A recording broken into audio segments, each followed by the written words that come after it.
கடலூர் மாவட்டம் தேவனாம்பட்டினம் பகுதியில் 32 எருமை மாடுகள் கடலில் அடித்துச் செல்லப்பட்டது சோகத்தை ஏற்படுத்தியுள்ளது.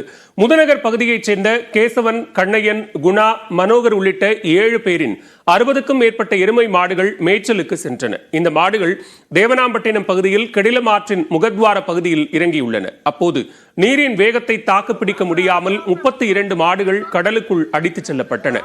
இது தொடர்பாக உரிமையாளர்கள் வீடியோ ஆதாரத்துடன் காவல் நிலையத்திற்கு சென்ற போதிலும் புகார் பெற மறுத்ததாக கூறப்படுகிறது.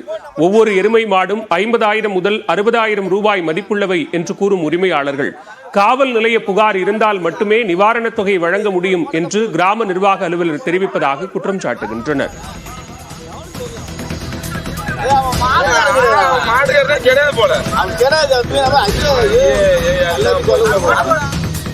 புதுச்சேரி வெள்ள பாதிப்பை தேசிய பேரிடராக அறிவிக்க மத்திய அரசை வலியுறுத்துவோம் என்று அம்மாநில முதலமைச்சர் ரங்கசாமி தெரிவித்துள்ளார். புதுச்சேரியில் வெள்ளத்தால் பாதிக்கப்பட்ட மணவெளி தொகுதிக்குட்பட்ட பகுதிகளை ரங்கசாமி ஆய்வு செய்தார்.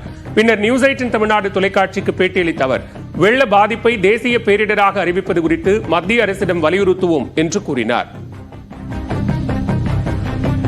மத்திய அரசு கிட்ட உள்கட்டமைப்பெல்லாம் மேம்படுத்துறதுக்காக ஒரு 100 கோடி கேட்டு அனுப்பிச்சிருக்குது. மறுபடியும் இப்போ அசஸ் பண்ணி கடிதம் எழுத போகிறோம். மறுபடியும் நேற்று ஆளுநரையும் சந்தித்து பேசியிருக்கேன். அவரும் நேரடியாக அவங்கள பேச சொல்லியிருக்கேன். அவங்க டிசாஸ்டர் மேனேஜ்மெண்ட் அந்த செக்ரட்டரி பேசணும்னு சொல்லியிருக்காரு. கடிதம் எழுத போகிறேன். இன்றைக்கி அசஸ்மெண்ட் தரேன்னு இருக்காங்க. புதுச்சேரி பகுதி தேசிய பேரிடர் பாதிக்கப்பட்ட பகுதியை அறிவிக்கணும்னு சொல்லிட்டு எல்லாரும் கோரிக்கை வச்சுக்கிட்டே வராங்க. கேட்போம், மத்திய அரசு கேட்போம்.